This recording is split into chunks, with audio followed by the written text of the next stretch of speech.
O aumento do IPTU, Imposto sobre a Propriedade Predial e Territorial Urbana, e da taxa de lixo de Salvador, anunciado pela Prefeitura, ainda está gerando polêmica. O IPTU 2022 da capital baiana sofreu um reajuste de 10,74%, além de uma elevação de 50% na taxa de lixo. Isso depois que a Câmara de Vereadores aprovou um projeto enviado pelo prefeito Bruno Reis. Com a estagnação econômica no país, como é que o reajuste do IPTU vai afetar o orçamento dos proprietários de imóveis aqui de Salvador? É sobre esse assunto que a gente conversa agora com a professora de Direito Tributário, Carla Borges, nossa convidada no Issa Bahia. Muito obrigado por aceitar nosso convite. Seja bem-vinda. Bom dia, professora. Bom dia, Jefferson. Bom dia, Fernando. Bom dia, ouvintes da Tarde FM. É um prazer estar aqui com vocês. Prazer todo nosso. Pois é, como é que a senhora avalia essa situação? A gente está vivendo um cenário de estagnação econômica no país e com essa atualização monetária do IPTU, por mais que esteja prevista em lei, vai certamente afetar o orçamento dos proprietários de imóveis de Salvador. Inclusive, em relação à taxa de lixo, 50% é justificável um aumento tão alto como esse? Não, Jefferson. Além de não ser justificável, o aumento do IPTU não se deu em 10,74%. Ou seja, não foi atualizado monetariamente para muitos imóveis da cidade. Como deveria ter sido, né? Muitos imóveis tiveram aumentos ainda superiores. Por que digo isso? Porque nós tivemos também alteração de alíquota. Vários contribuintes mudaram de faixa, passando da alíquota de 0,8% para 1%, um aumento de 20%.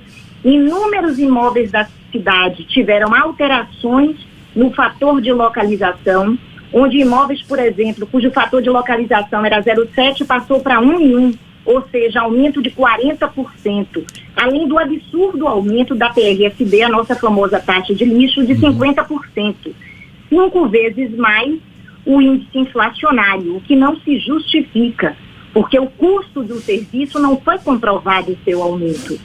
Agora, só para ficar bem claro então, porque o IPCA, que é o Índice de Preços ao Consumidor Amplo, apurado pelo IBGE, de dezembro de 2020 a novembro de 2021, foi de 10,74%, que deveria ser o índice, sim, adotado para o reajuste do IPTU.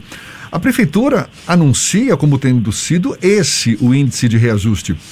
Que equação errada é essa, então? Veja bem, Jefferson, o problema do IPTU é um problema histórico e se tornou crônico. Por quê?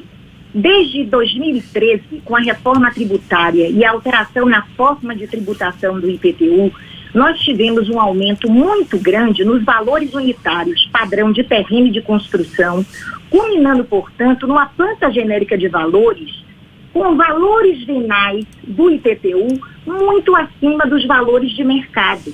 Ao longo dos anos, algumas leis foram alterando essa forma de tributação e alterando os chamados fatores de correção. Os fatores de correção que incidem sobre o valor do IPTU, eles tanto podem aumentar como podem diminuir o valor do imposto. Exemplo, se você está localizado numa área mais modesta, esse valor ele pode ser diminuído em até 20%, 30%. Se você está numa área nobre, mais luxuosa, aumenta 10%. As alíquotas também, elas podem variar.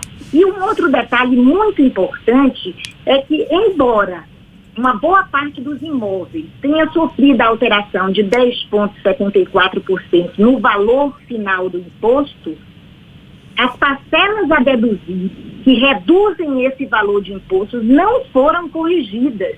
Ou seja, essas parcelas não são corrigidas desde 2017, fazendo com que cada imóvel seja onerado aproximadamente 30%.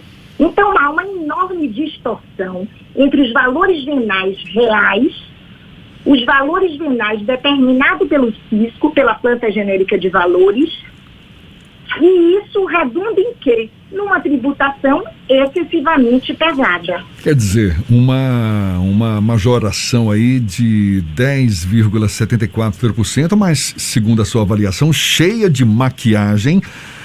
A senhora acha que cabe algum tipo de contestação judicial do proprietário contra esse reajuste do IPTU, professora? Eu acredito que cada contribuinte ele deve analisar as informações constantes no seu boleto. Ele deve comparar se houve aumento de alíquota nos últimos anos, se houve aumento dos fatores de correção nos últimos anos, se as parcelas dedutíveis foram efetivamente subtraídas do valor do imposto. Após avaliar o seu caso concreto, ele tem dois caminhos. A esfera administrativa, que quanto à legalidade ou inconstitucionalidade não pode ser questionada, e ele tem a esfera judicial. Já existe um procedimento que eu tomei conhecimento no Ministério Público, avaliando, por exemplo, esse aumento de 50% na taxa do lixo. Não há nada que isso justifique um aumento de 50% da taxa do lixo, porque limpeza de varrição de praias, de ruas, higienização, enfim, essas despesas são custeadas pelos impostos, entre eles o IPTU. A TRSD, chamada taxa do lixo, ela custeia apenas a coleta e destinação do lixo domiciliar. Então é preciso que o poder público demonstre que este custo deste serviço foi elevado na mesma proporção e ainda assim 50% numa atual conjuntura, como você mesmo falou há pouco. Nós estamos num período de pandemia, nós estamos há 2 anos de estagnação econômica. Nenhum profissional teve um aumento nessa proporção ou dessa natureza. E a municipalidade imputar um aumento de 50% numa taxa que é paga pela contraprestação de um serviço específico e divisível é, no mínimo, estranho e até desrespeitoso. Professora, além desse reajuste ter sido além do esperado ou da expectativa, também houve problemas na própria tramitação da lei que autorizou esse reajuste. Foram incluídos jabutis em matérias que não eram com essa temática. Isso pode ser questionado também do ponto de vista jurídico? Sim, excelente pergunta, Fernando. Por quê? A lei, o projeto de lei que foi enviado para a Câmara de Vereadores, que culminou na aprovação da Lei 9.601 de 2021, em 29 de setembro do ano passado, era a lei do Procultura, lei de fomento às atividades culturais e de entretenimento na cidade. Não tinha nenhuma relação com a TRSD, a taxa do lixo. De repente, se coloca um artigo, que é o famoso jabuti, com uma nova tabela de receita da TRSD. Diga-se de passagem, eu tive cuidado de ler a mensagem que foi enviada pelo Executivo. A mensagem não tem nenhuma planilha de custo que justifique o aumento de 50%. Ela apenas se reporta a uma lei federal. Lei federal essa que é de saneamento básico, que obriga que todas as municipalidades instituam sua taxa de lixo. Ora, Salvador já tem 25 anos cobrando taxa de lixo. A nossa taxa de lixo é desde 1997. Então, no caso de Salvador, não se adequaria porque Salvador já instituiu este tributo, já instituiu esta taxa. Ah, mas para haver equilíbrio. Sim, mas o equilíbrio tem que se dar no custo do serviço coletado do lixo do particular e não do geral, da limpeza urbana. Porque, mais uma vez, eu repito, a limpeza urbana, limpeza de rua, de praia, de praças, esses serviços já são custeados pelos impostos que nós pagamos, inclusive pelo IPTU. Então, pode sim ser questionado, porque era um projeto de lei cuja matéria não tinha nenhuma relação com a TRSD. E um projeto de lei que acabou com o maior programa de educação fiscal também da cidade de Salvador, e a Nota Salvador. Então, que não tinha também nenhuma relação com a matéria. Esses dois fatos podem ser, sim, questionados judicialmente. Agora, no mês de janeiro, os contribuintes passaram a receber o boleto do IPTU. E aí, num primeiro momento, inclusive até eu fui induzido ao erro, eu fiz o cálculo do reajuste do IPTU olhando o valor total do imposto que consta no carnê, mas são duas taxas diferentes que aparecem no mesmo carnê, não é isso, professora? É possível, por exemplo, impugnar a taxa do IPTU e não a taxa da TRSD ou vice-versa? Como é possível questionar isso no âmbito administrativo da própria Secretaria da Fazenda? Excelente questionamento. Por quê, Fernando? Na realidade, são dois tributos que são cobrados conjuntamente, o IPTU e a TRSD.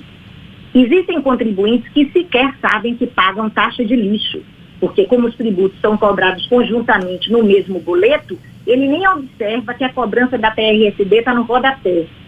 Existe um problema operacional em relação à Secretaria da Fazenda. O contribuinte ele tem que entrar com um processo administrativo para desmembrar, na realidade, os dois tributos, para que ele pague de forma separada o IPTU e a TRSD, para que ele receba o boleto apenas do IPTU. Isso não é automático, ele não consegue emitir uma segunda via apenas do IPTU pela internet, por exemplo. Ele precisa solicitar, através de um processo administrativo, que seja apartado o IPTU, a cobrança do IPTU, da TRSD. Se ele quiser pagar apenas um dos tributos e impugnar o outro. Mas eu devo assegurar a você que ontem, eu fiz novamente ontem à noite esse teste, não existe no site da Secretaria impugnação para a TRSD, o contribuinte está sendo cerceado do direito dele de impugnar o tributo. O do IPTU, embora exista, apresenta inúmeros erros, e lhe digo, por exemplo, a idade do imóvel. Quem tem imóveis, possui imóveis acima de 36 anos de construído, tem 25% de cálculo na construção. E o sistema de impugnação não está fazendo esse recálculo. Eu testei ontem à noite. Então, o contribuinte hoje, querendo separar, pagar separado, ele tem que fazer necessariamente a solicitação na Secretaria da Fazenda. Agora, nós temos que esperar se ela vai emitir este boleto antes do vencimento, que a maioria vence no dia 5 de fevereiro, né? Agora, é interessante que o contribuinte tenha em mente que até a data do vencimento do tributo é a data que ele tem para impugnar o lançamento. Exatamente. Professora, muito bons os seus esclarecimentos. É importante, sim, que o contribuinte fique atento às informações que constam no boleto do IPTU, que avalie com todos os detalhes para saber se de fato não está sendo lesado e que tome as devidas providências. Muito obrigado, professora Carla Borges, professora de Direito Tributário, conversando conosco sobre esse impacto aí do reajuste do IPTU no bolso dos proprietários de imóveis de Salvador. Muito obrigado mais uma vez, um bom dia e até uma próxima, professora. Bom dia, Jefferson. Agradeço a vocês a oportunidade de estar aqui mais uma vez, conversando sobre IPTU. Faço um apelo ao prefeito de Salvador para que reveja os valores, não só do IPTU como da TRSD, e que autorize a testagem nos nossos servidores lá da Cefaz, que os servidores foram contaminados pela Covid e está tendo um surto na Cefaz, e eu faço esse apelo para que o competente secretário de Saúde, Léo Prats, possa efetivamente efetivar a testagem dos nossos servidores. E o sindicato, inclusive, já ofereceu o seu espaço para que essa testagem seja feita. Muito obrigada a vocês, um bom dia a todos. Tá dado o recado, valeu, professora, muito obrigado mais uma vez. Agora 8h42 na Tarde FM.